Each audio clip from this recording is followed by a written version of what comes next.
Homélie du Père Gilbert Adam sur l'Évangile selon saint Matthieu, chapitre 21, versets 33 à 43. Écoutez une autre parabole. Un homme était propriétaire d'un domaine. Il planta une vigne, l'entoura d'une clôture, il creusa un pressoir et bâtit une tour de garde. Puis il loua cette vigne à des vignerons et partit en voyage. Quand arriva le temps des fruits, il envoya ses serviteurs auprès des vignerons pour se faire remettre le produit de sa vigne. Mais les vignerons se saisirent des serviteurs, frappèrent l'un, tuèrent l'autre, lapidèrent le troisième.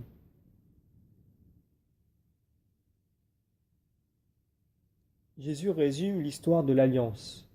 La vigne de choix, c'est le pays d'Israël. Dieu a envoyé à maintes reprises des prophètes qui ont été mal reçus et maltraités. Puis, dans ces jours qui sont les derniers, dans une folle confiance, il envoie son Fils bien-aimé. Jésus annonce le destin qui sera le sien. Lui aussi sera jeté hors de la vigne, hors de la ville, et ses adversaires le tueront. Les chefs des prêtres et les pharisiens ont bien compris que Jésus les visait. La pierre rejetée des bâtisseurs est devenue la tête de l'angle. Beaucoup des bâtisseurs du monde écartent la pierre qu'est Jésus, le Christ. On ne veut plus des valeurs qu'il apporte et on refuse les perspectives qu'il ouvre. Et pourtant, Dieu fait tout pour que la merveille de la création, ce que nous sommes, soit de plus en plus merveilleux. Nous pouvons toujours énoncer dans l'humilité « Merveille que je suis, merveille que tes œuvres ». C'est le souci de Dieu de chacune de nos existences, la manière dont il prend soin de chacun de nous. Pas un cheveu de votre tête ne tombe sans la permission de votre Père. Voyez les moineaux du ciel, votre Père s'en occupe.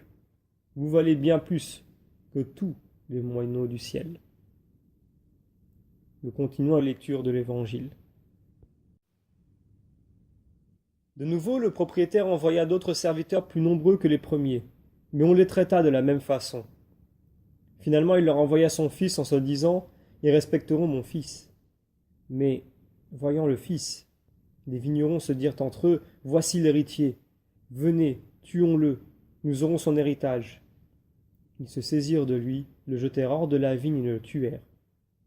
Eh bien, quand le maître de la vigne viendra, que fera-t-il à ces vignerons?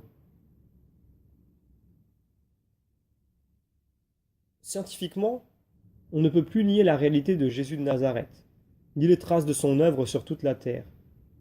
Mais on laisse de côté son message et on affaiblit son influence. On fait taire ses témoins en les privant de ressources de liberté. Ou bien encore on disqualifie l'Église par des campagnes de calomnie. Cependant, en dépit des entreprises de déstabilisation de la foi, Jésus, rejeté des bâtisseurs, demeure la pierre angulaire et l'avenir du monde. C'est l'œuvre du Seigneur Dieu, surprenante, imprévisible, indiscutable, une merveille sous nos yeux.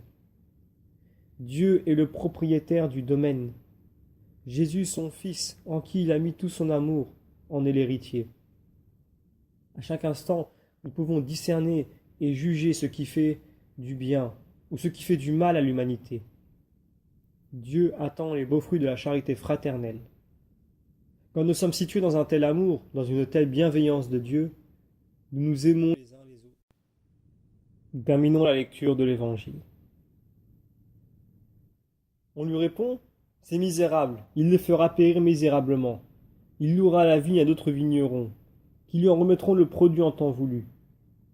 Jésus leur dit, n'avez-vous jamais lu dans les Écritures, la pierre qu'ont rejetée les bâtisseurs est devenue la pierre d'angle? C'est là l'œuvre du Seigneur, la merveille devant nos yeux. Aussi je vous le dis, le royaume de Dieu vous sera enlevé pour être donné à une nation qui lui fera produire ses fruits.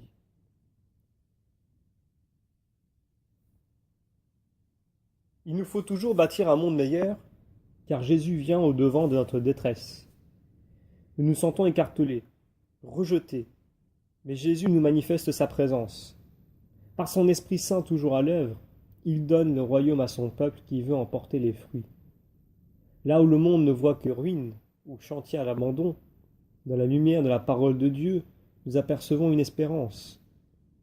Le courage nous revient pour entrer nous-mêmes dans la construction de la maison de Dieu.